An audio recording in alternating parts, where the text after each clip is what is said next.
semuanya, perkenalkan nama saya Sasongko Wijaya, saya BINUS angkatan 23 dari BINUS University Bandung yang sekarang sedang mengambil track entrepreneurship.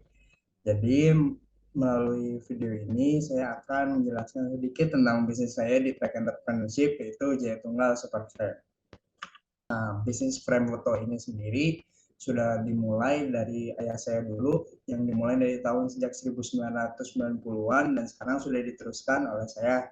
Ya, jadi untuk bisnisnya ini adalah bisnis yang membuat sebuah frame foto, tapi di mana frame fotonya ini berbeda dengan frame foto yang lainnya. Mungkin kalau frame foto biasa yang kita kenalkan itu kayak frame-nya kita beli sendiri, terus kita pasang fotonya sendiri. Nah, kalau untuk frame foto yang saya buat ini, jadi si fotonya itu langsung nempel dengan si frame-nya gitu. Terus dari sini juga ada beberapa model yang emang frame-nya itu kita cor langsung menggunakan resin gitu. Jadi otomatis daya tahan dari si fotonya dia pasti lebih kuat dan juga terjamin sampai bertahun-tahun, tidak akan rusak. Lalu ini untuk beberapa material yang saya gunakan adalah material utamanya yaitu dari particle board. Nah, saya menggunakan yang 12 mili agar ketahanan dari si produknya juga lebih kuat. Lalu saya menggunakan resin untuk media pengecorannya. Lalu untuk menutupi dari si particle board ini, saya menggunakan bahan dari HPL tako yang berwarna hitam. Lalu untuk nempelin si fotonya ke papan particle board ini, saya menggunakan lem dengan dicampur sendiri. Nah, salah satu campurannya adalah lem import dari Jepang, jadi otomatis daya rekatnya juga terjamin. Ini ada beberapa contoh dari produk yang saya buat. Jadi yang di foto untuk di bagian yang paling kiri ini itu merupakan foto dari contoh dari papan yang setengah jadi itu papannya sudah ditempel samping dan belakangnya menggunakan bahan dari HPL tako yang berwarna hitam dan bagian depannya itu sengaja dikosongkan untuk nantinya akan nanti diolesin dengan lem lalu akan ditempel dengan fotonya. Nah, untuk contoh jadinya ada di gambar yang kedua, itu gambar untuk contoh dari produk yang sudah siap, yang udah dibungkus, yang sudah ditempel dengan foto, lalu nanti itu belakangnya ada gantungan dan ada kartu fotonya juga. Lalu untuk yang foto ketiga dan keempat itu merupakan salah satu sales evidence. Jadi itu merupakan salah satu bukti penjualan dan juga ada packagingnya. Jadi untuk yang ketiga itu ada konsumen beberapa yang khusus yang mungkin meminta tanpa menggunakan dus. Nah, lebih merekomendasikan untuk menggunakan packaging dus yang seperti ada di gambar keempat karena yang tentunya sudah pasti lebih aman untuk produknya dan juga terlihat lebih bagus. Nah, ini adalah untuk target market saya. Jadi target market saya yang pertama itu yang utama adalah dari fotografer.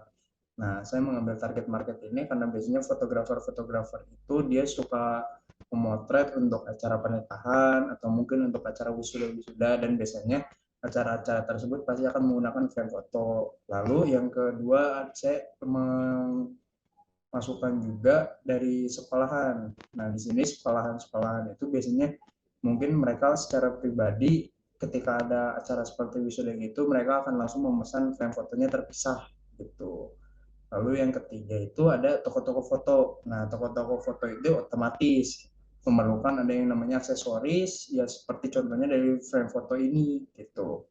Nah, lalu target market yang saya lainnya adalah instansi-instansi. Cuman yang umumnya mengorder frame foto saya itu berasal dari instansi yang militer, seperti contohnya dari Seskoat, Pusdiktab, dan juga sebagainya. Berikut untuk OKR saya. Jadi OKR saya memiliki objektif yaitu mengembangkan dari J Tunggal Super Frame ini. Nah, untuk bisa mengembangkan tersebut, maka ada beberapa key result yang saya menggunakan. Nah, untuk key result pertama yaitu bisa mengembangkan model produk. Nah, yaitu saya memiliki target, saya ingin memiliki 2 model produk yang baru. Nah, sekarang itu progresnya masih 70% karena masih terkendala tes prototype saja gitu. Lalu untuk key result yang kedua yaitu saya bisa memiliki keuangan yang stabil. Nah, di sini itu ya keuangan yang stabil pasti memang menjadi sebuah target utama dari setiap bisnis. Nah, saya juga ingin melakukan hal yang sama. Lalu yang ketiga itu bisa memiliki branding yang kuat dan terkenal. Nah, salah satu cara untuk bisa mengembangkan bisnis pasti dengan memiliki brand yang kuat dan juga terkenal. Jadi agar konsumen bisa lebih mudah dan juga lebih percaya terhadap bisnis saya ini. Lalu yang keempat yaitu saya juga ingin memiliki cabang di luar kota. Nah, cabang di luar kota ini akan berkaitan dengan key result yang ada di selanjutnya, yaitu melebarkan bidang tidak hanya dalam satu bidang saja. Nah, jadi untuk ke key result ini keduanya akan berhubungan, di mana saya ingin memiliki cabang ya. Nah, cabang di sini itu jadi akan menyediakan jasa lain, seperti contohnya ada studio foto, jasa percetakan foto, jasa editing, dan tentunya ada juga frame fotonya. Nah, lalu untuk key result yang wajib untuk SRL saya pada saat ini yaitu kolaborasi. Nah, di sini saya juga memiliki target untuk bisa berkolaborasi dengan brand atau studio foto yang terkenal. Nah, tujuan kolaborasi ini adalah sebagai meningkatkan image brand saya, jadi agar bisnisnya menjadi semakin terkenal juga. Lalu yang keduanya saya memilih investasi. Nah, di sini Kirisa saya bisa mendapatkan investasi untuk mengembangkan usaha, yaitu yang berhubungan dengan memiliki cabang di luar kota dan juga melebarkan bidang gitu. Lalu untuk selanjutnya mungkin saya akan memiliki target, yaitu kedepannya untuk tahun depan saya akan mulai untuk memikirkan bagaimana caranya untuk, karena sekarang kan saya masih menggunakan tenaga kerja manual untuk sebagai bagian produksinya. Nah, untuk tahun ke depan mungkin saya akan berencana untuk bisa mengembangkan dengan menggunakan mesin.